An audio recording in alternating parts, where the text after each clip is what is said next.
demandes pourquoi tu changes pas. Toujours d'être à la malgré les efforts, c'est n'importe quoi.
De qu'est-ce que la matrice pour ceux qui n'étaient pas là dimanche passé, parce qu'il ne faut pas que tu te dises je suis allé à l'église aujourd'hui, sont là la matrice, sort de la matrice, c'est quoi tout ça là? Non, ce n'est pas une secte, rassure-toi, ce n'est pas une doctrine inventée, c'est juste un mot plus attrayant pour parler de ce que le Seigneur nous demande de faire depuis des siècles. Amen. Amen. Qu'est-ce que la matrice? La matrice, tout simplement, c'est un moule qui, après avoir reçu une empreinte particulière en creux et en relief, permet de la reproduire.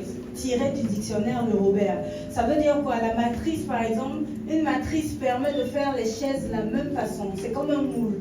Donc, lorsque tu es dans une matrice, tu reproduis exactement ce que tu as vu faire.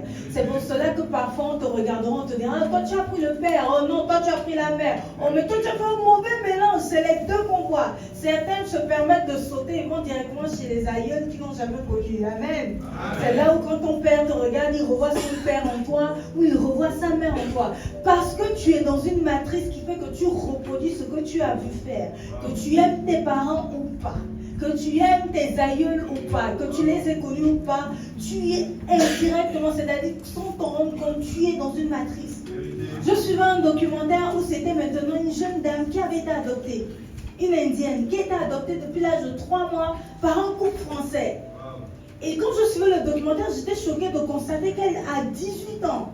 Elle a retrouvé ses vrais parents biologiques et ils avaient exactement le même caractère. Pourtant, elle ne les connaissait ni d'Adam ni d'Ève. Waouh! La matrice, c'est quelque chose de tellement inscrit en nous comme ça on ne rend pas compte. Et c'est pour cela que je dis souvent, malheureusement en Afrique, on a tendance à éteindre notre histoire et c'est une grossière erreur. Parce que de ton histoire se définira ta matrice et ça te permettra rapidement d'identifier ce qui ne vient pas de Dieu, ce qui vient instantanément de cette matrice et ce que le Seigneur doit détruire en toi.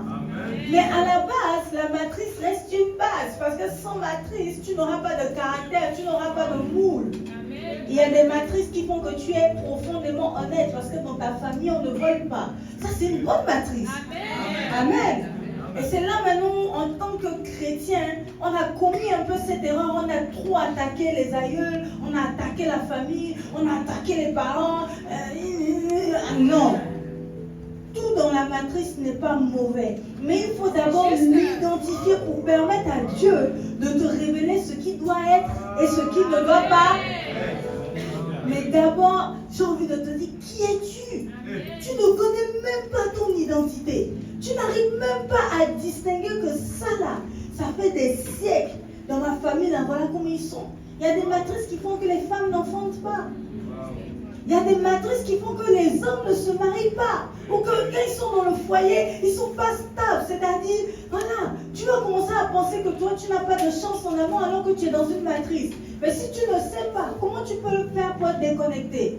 Et c'est pour cela qu'en fait, le Seigneur Jésus, lorsqu'il vient à toi, en réalité, il te demande de te déconnecter de tout ce que tu as appris. Pas parce que tout est mauvais, mais parce qu'il faut épouser le nouveau moule que le Seigneur veut te donner. La nouvelle forme que le Seigneur veut te donner. Parce qu'à chacun de nous, le Seigneur a donné un but précis sur terre. Mais si tu ne laisses pas Dieu te transformer et te donner la forme que tu veux qu'il te donne, à ce moment-là, il y a un souci. Tu ne pourras pas évoluer spirituellement. C'est là où dans ta conversion, il y a des limites. Parce que finalement, là, tu es en train de te mettre dans une situation où dehors tu souris, mais dedans tu es malheureuse. Ça ne va pas. Le problème, c'est que tu n'es pas épanoui. Tu fais semblant, tu fais jonc. Un jour. Regarde ton voisin, ta voisine, il sort de la matrice. Sort de la matrice. Tout ça, c'est une matrice. Hein? Il faut sortir de ta matrice et laisser Dieu te donner cette nouvelle matrice, même sur l'éducation de vos enfants. Sortez de la matrice. Sortez. Il y a certains, quand tu étais enfant, tu regrettais le fait que ta mère ne soit pas affective avec toi. Tu regrettais le fait que ton père ne soit pas, il ne discutait pas avec toi. Maintenant, il y a deux cas. Il y a ceux qui font l'extrême. Ils sont extrêmement affectifs. Tellement ils sont affectueux, même que l'enfant est pourri gâté. Et il y a d'autres qui reproduisent exactement ce que les parents ont fait avec l'enfant. Et tu espères obtenir quel résultat? Oubliant que c'est la dureté de ton père et ta mère qui ont fait de toi ce que tu es. Et voilà, aujourd'hui, ton enfant ne te ressemble en rien et tu ne comprends pas. Sors de cette matrice. Trouve l'équilibre en Christ. Et éduque-les selon les valeurs du royaume. Amen. Et ce que le royaume enseigne, si tu lis la Bible, tu verras bien que Dieu demande que les enfants assistent à tout. Comme ça, quand ils seront grands, ils vont refaire la même chose. Amen. Je rigolais avec un ami là. Je disais ne pas aller à l'église dimanche. C'est comme si je ne peux pas ne pas aller à l'église dimanche. C'est comme si, je ne sais pas comment t'expliquer. La partie du jour où quelqu'un se lève et dit je suis fatigué, viens pas. C'est impossible dans ma matrice. Mais depuis le ventre de ma mère, tous les dimanches, qu'elle soit malade, bien portant, content, pas content, on te réveille, on te lave, tu vas à l'église. Au bout de 18 ans, c'est inscrit dans tes gènes. Donc, qu'est-ce qui se passe? Peu importe la situation dans laquelle tu es, dimanche, là, Dieu va te dire quelque chose pour t'aider. Parce qu'il a la garantie que dimanche, là, il va te voir dans sa maison, il va te voir dans sa présence. Sors de la matrice. Arrête de choisir les dimanches. Arrête de suivre le culte en ligne. Ça n'a pas la même onction. C'est pas pareil. Surtout quand Dieu a permis que tu aies une assemblée à côté. C'est pas pareil. Parce que quand l'autre chante à côté, que c'est là on coule. C'est-à-dire, le seul fait de voir, c'est là on coule veux vivre en ligne. Arrête de suivre les culte en ligne en disant, oh non, moi, je ne veux pas les problèmes. Moi, tu sais, j'adore Dieu. En ligne, c'est Dieu, moi, le pasteur. Tu es en train de perdre quelque chose. La Bible dit qu'il est doux, qu'il est bon, qu'il est agréable pour des frères de demeurer ensemble. Que c'est là que Dieu répond en fait sa bénédiction. C'est la présence de Dieu. Tu vois, il est comme la rosée de l'hermon. La rosée de l'hermon en sécurité, c'est petit gouttes partout qui abreuvent tout le monde.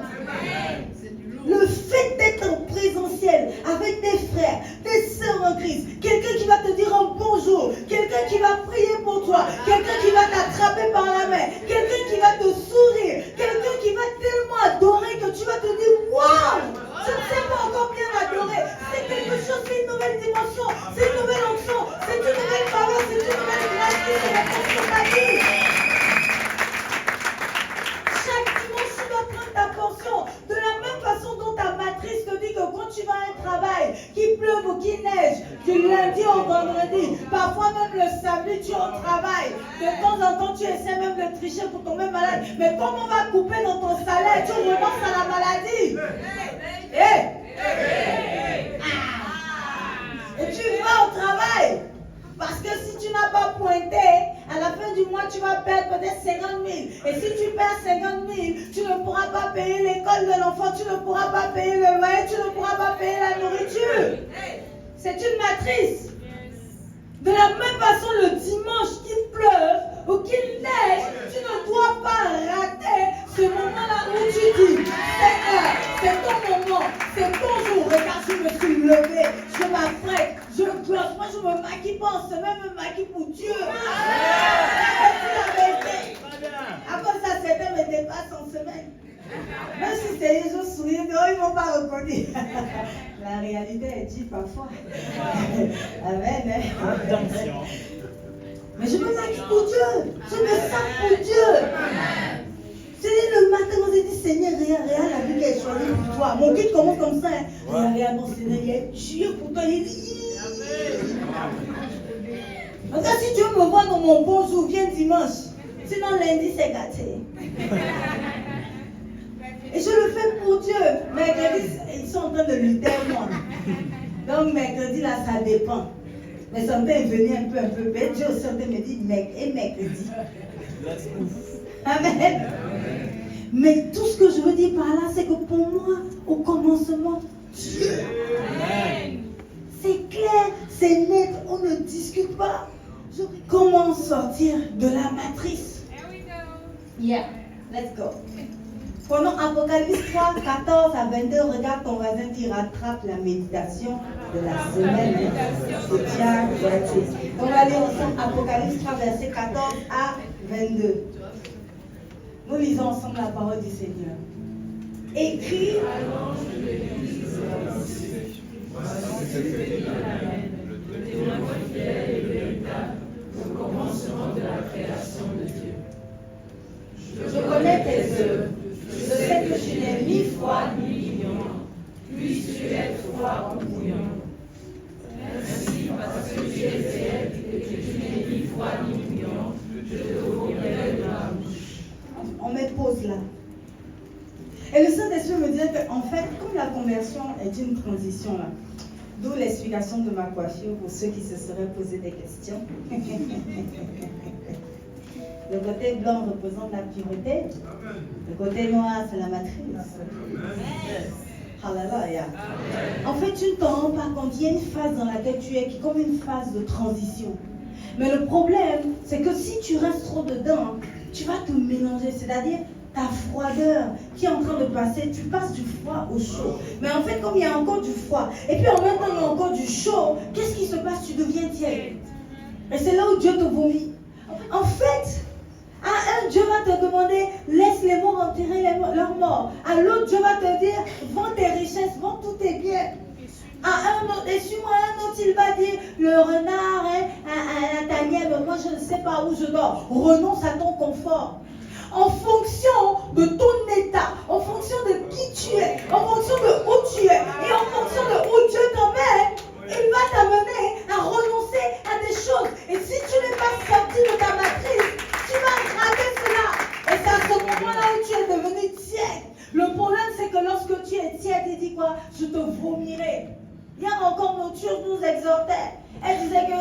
dégradé là, c'est pire, je vous assure. Quand tu as goûté un peu la présence de Dieu, tu as expérimenté un peu cela, quand tu lâches, ta vie est pire, ta vie ne peut plus jamais être la même. Parce que tes yeux étaient ouverts sur la réalité spirituelle. Tu sais très bien parfois que c'est un démon qui agit. Tu sais très bien que telle action c'est une malédiction. Tu sais très bien que c'est une invocation de démon. Mais aujourd'hui tu fermes les yeux, tu fais comme si tu ne sais rien. Mais au fond de toi tu connais la lumière, tu connais la vérité. C'est pire. Ton cas est pire que celui qui n'a jamais su la vérité. Aujourd'hui te voilà, tu avais donné ta vie à Jésus, tu as renoncé parce que tu n'as pas eu le mari que tu voulais, parce que tu n'as pas eu le travail que tu voulais, parce que moi, tes parents t'ont mis la pression, hein? Non, c'était trop compliqué, les pasteurs veulent se mêler de ma vie, les fidèles veulent se mêler de ma vie, l'église veut se mêler de ma vie. Et voilà, maintenant, aujourd'hui, te voilà assis, tu es tiède. Tu n'es pas païen, tu n'es pas chrétien, tu es un crête-païen. Les chrétiens ne se reconnaissent pas en toi, les païens ne se reconnaissent pas en toi. Tu es bizarre, tu es un hybride. Hein? Chauve-souris.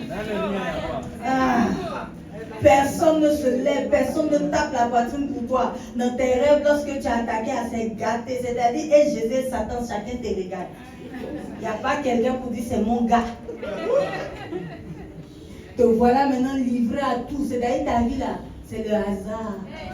Obligé de croire en la providence.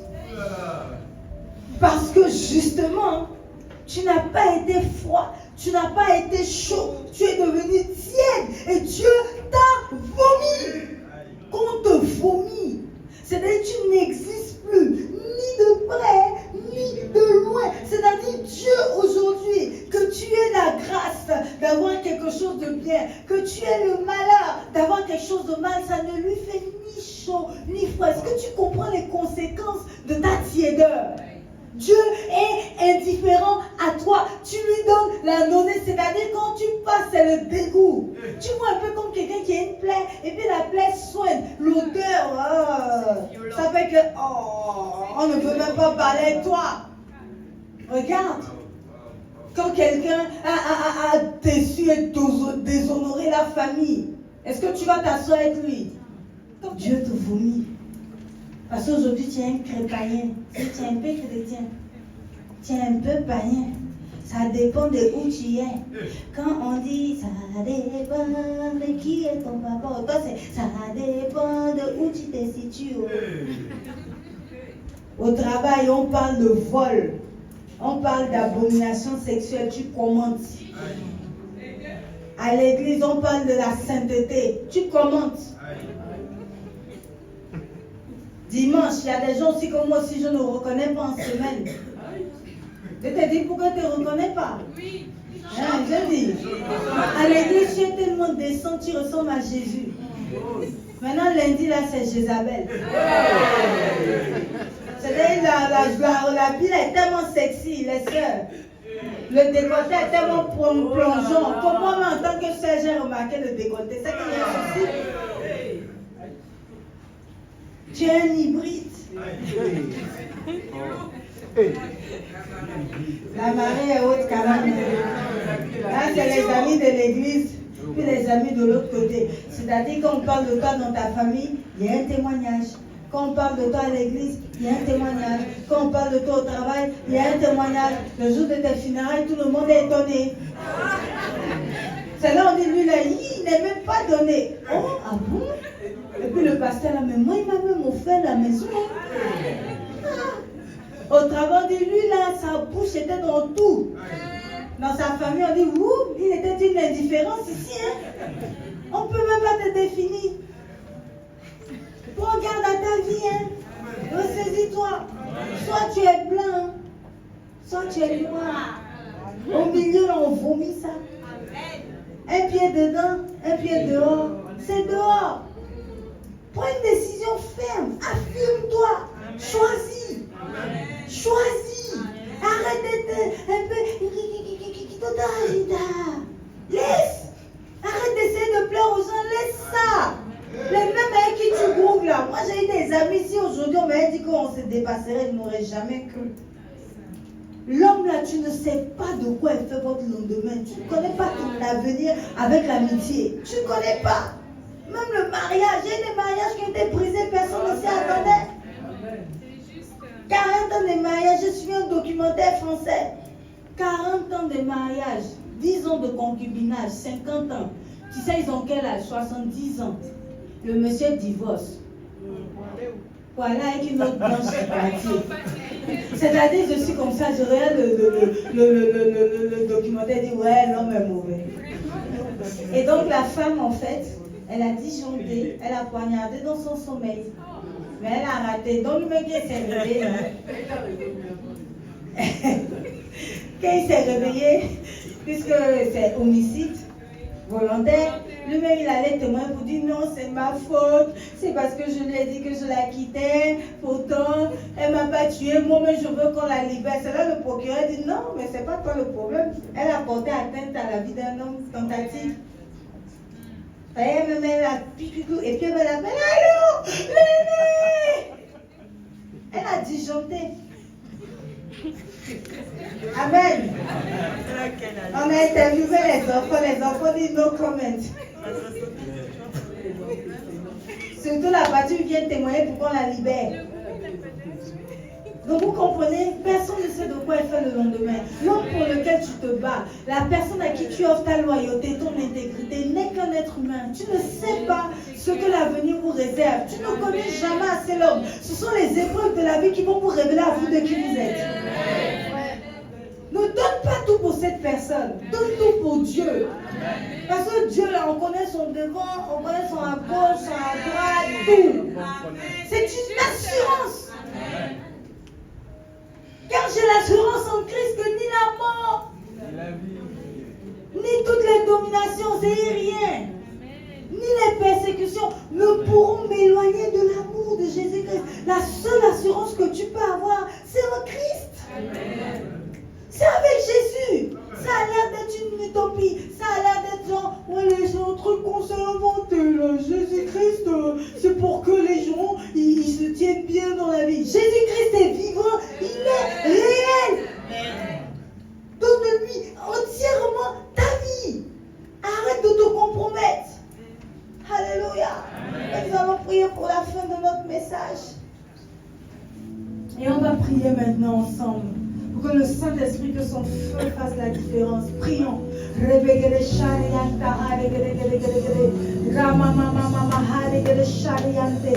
Nous implorons ta grâce, ton feu, Seigneur. Nous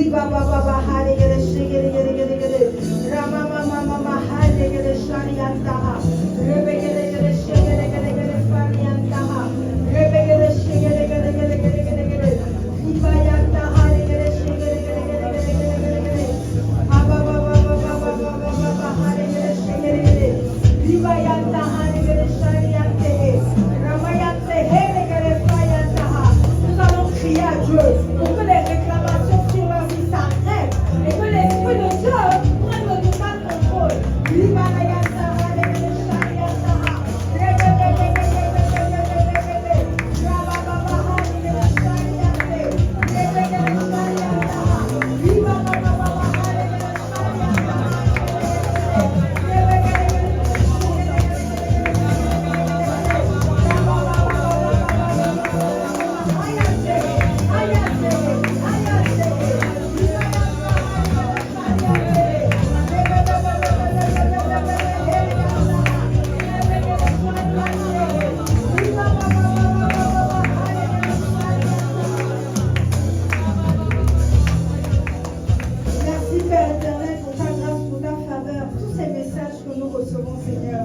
parce que tu es déjà en train d'opérer cette transformation en nous, Seigneur.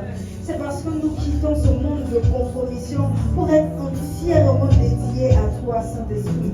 Merci pour ta faveur, ta grâce sur nos vies. Au nom puissant de Jésus, nous avons prié. Amen. La grâce de Seigneur.